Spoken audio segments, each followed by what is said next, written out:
Moltes vegades quan es parla dels DJs els anomenem com a artistes, però clar, això d'artistes és una realitat des de fa molt poc temps. I és que hi ha un grup de DJs que ha treballat perquè precisament el col·lectiu dels professionals del món dels DJs siguin això, artistes.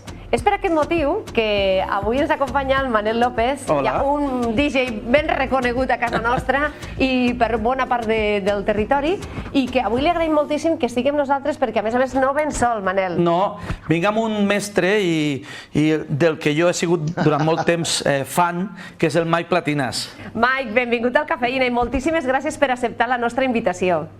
Encantat d'estar amb vosaltres, Mariví. Hola, Manel. Hola a tots els que veieu a Cafeïna, a tots els que veieu Lleida TV, Lleida Televisió. I, doncs mira, encantat d'estar amb vosaltres perquè és molt important que expliquem i que la gent sàpiga el que acaba de passar.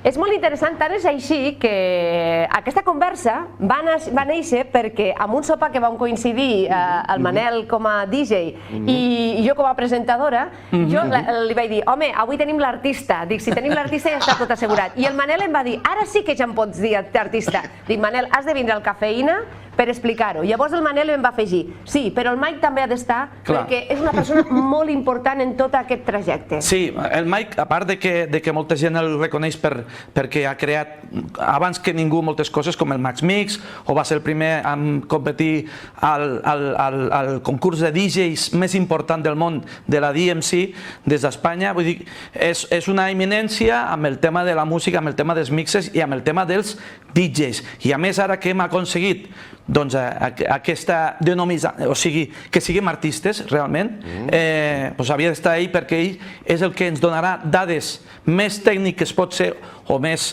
clarificadores amb el tema de per què som artistes, qui ho ha aconseguit, per què, i és Mike qui ho pot explicar més detalladament i suposo que ho explicarà millor que jo. Sí, perquè a més Mike no és simplement una nomenclatura, vosaltres el que heu aconseguit és una cosa molt important per a tot el vostre col·lectiu. Efectivament.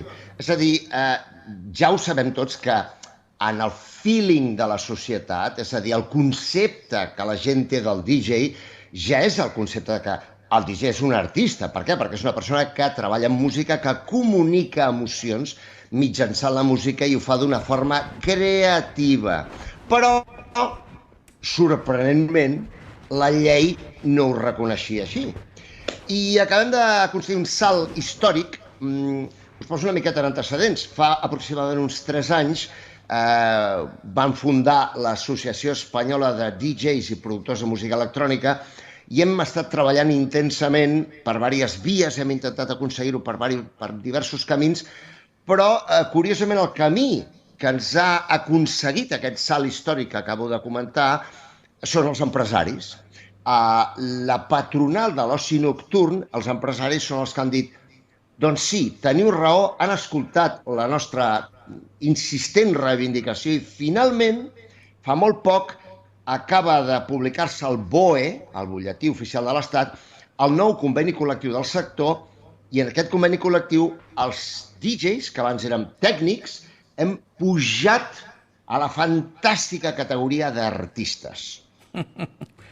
Això és molt important, Manel. És molt important per moltes coses, o sigui, sobretot a nivell legal ha canviat moltíssim, perquè abans, jo recordo fa molts anys que a mi em posaven com a ajudant de cambrer, i no és que tingui res en contra d'un ajudant de cambrer, però clar, no era la teva tasca. No era la meva tasca, però com no hi havia cap forma legal o tècnica per poder estar contractat, doncs te posaven ajudant de cambrer, no sé, Mike, a tu, de què et van posar la primera vegada? El meu primer contracte, jo vaig aprendre a mesclar el 76, la meva primera cabina va ser l'any 81 i la primera cabina ja amb contracte legal, cobrant bé, normal, correcte, va ser a l'abril del 83. I com tu bé acabes de dir, curiosament, ho has clavat, Manel, el Manel sempre ho clava. El meu primer contracte, efectivament, va ser ajudant de cambrer. I això demostra que hi havia molt de camí a recórrer, hi havia molta feina pendent per fer en el nostre sector. Deixa'm que comenti que nosaltres som ara mateix una associació d'àmbit nacional que estem a prop d'arribar als 1.700 socis, o sigui, és un tema seriós, estem constituïts legalment com a associació sense ànim de lucre, és a dir, no és un grup d'amics, no, és una associació seriosa, tenim departament legal amb advocats, o sigui, i els que estem movent, això som gent amb llarga trajectòria, i gent que tenim contactes, que coneixem gent, i ens està costant moltíssim, però el primer gran pas ja està fet. I el més important de tot això és que aquest nou estatus d'artista significa moltes coses, i ara us les explicaré si voleu. Doncs vinga, ara és el teu moment. Sí, ja pots començar. Sí? Perfecte. Faig un petit resum.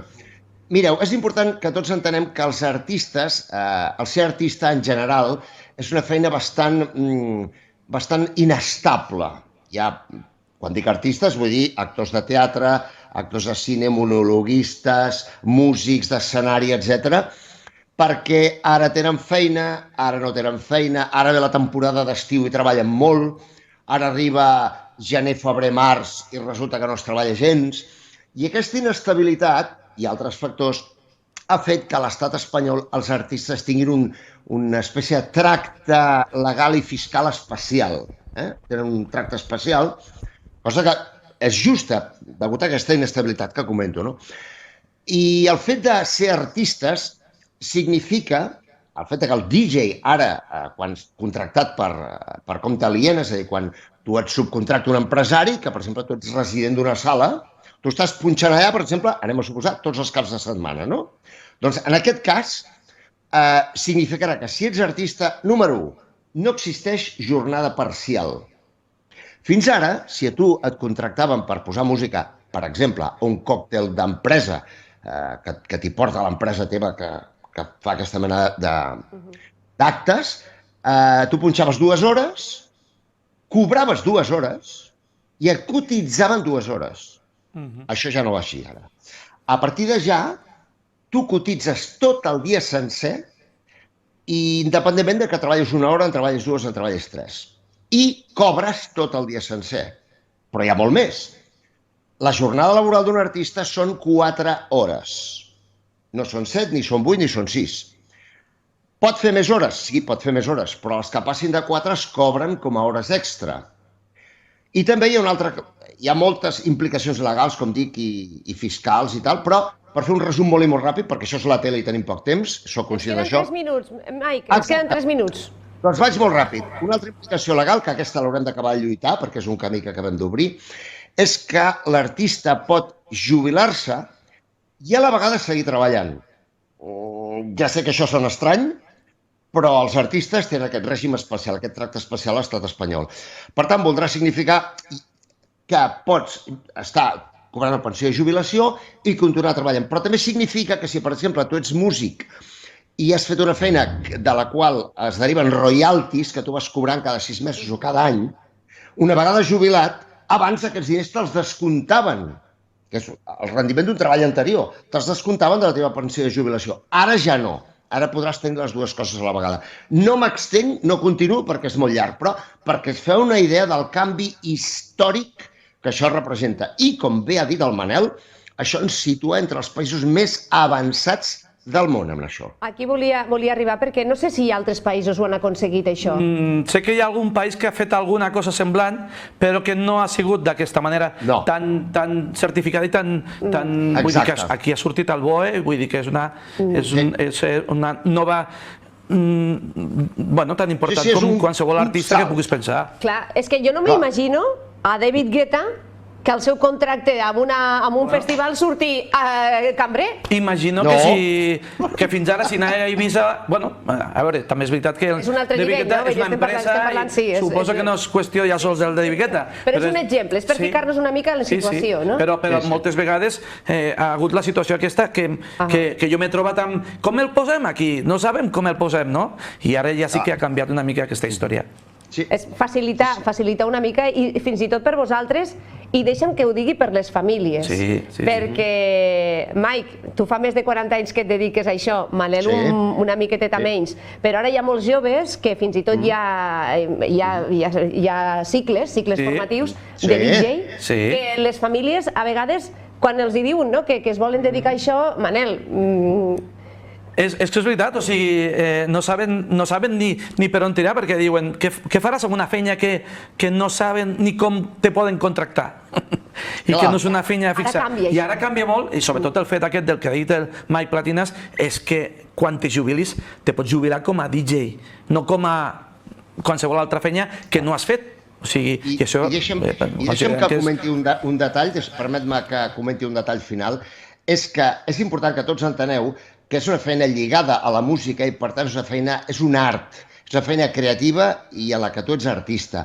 I aquells que tinguin preocupació per dir és que el meu fill, com acabeu de comentar, bé, és una feina tan digna i tan correcta com qualsevol altra.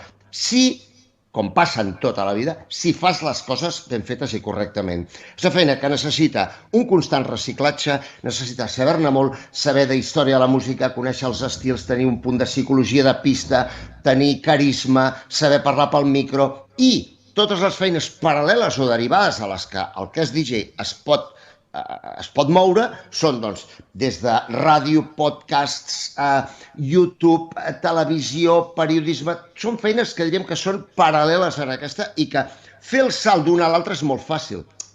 Sempre que t'hi esforcis, evidentment. I l'alegria que donem a milions de persones... Això no té preu. Això no té preu. Mira, jo la... Digues. No, si em permetreu, és que vull deixar una de les meves frases favorites, que és meva, però que m'encanta dir-la i us recomano que me la robeu tots i la utilitzeu sempre. Els DJs hem format part dels grans moments de les vostres vides. Aquell aniversari, quan feies 18 anys i eres major d'edat i que ho vas celebrar. Aquella cançó amb la que vas conèixer el teu primer amor, o a la que és la teva parella, o va ser la teva parella. Sempre hi ha una cançoneta. Sempre. Els DJs hem format part, aquella festa final de carrera, hem format part dels grans moments de les vostres vides. I si puc dir una cosa com a DJ... Però ja marxem, Mike. Si puc dir una cosa, marxem ja, és que els DJs hem influenciat de manera directa en les vides de milions de persones. Aquí, mira, escolta, us emplaço un altre dia, perquè m'agradaria parlar de que grans artistes s'han fet artistes gràcies als DJs que s'han convertit en prescriptors musicals. I que moltes vegades les emissores de ràdio ens dirigien, però que vosaltres fèieu ballar i hem descobert molts artistes. Ho hem de deixar aquí, ja no puc més. Podríem parlar molt bé, però ja saps... A partir d'ara ficaré un DJ a la meva vida. I tant. Molt bé. I jo sé que tu tens un DJ a la teva vida ja, Tinc un DJ a la meva vida, que a més va passar per les teves mans. Sí. També. Sí, això és com un relleu a la vida, Mike. Tu has format part de la vida del Manel i ara el Manel també ajuda a d'altres. Gràcies, Mike, que vagi molt bé. Manel, ens veiem aviat. Gràcies, guapa. Que m'ha encantat que vinguis avui al Cafeïna. Nosaltres posem el punt i final al programa, però tornem demà.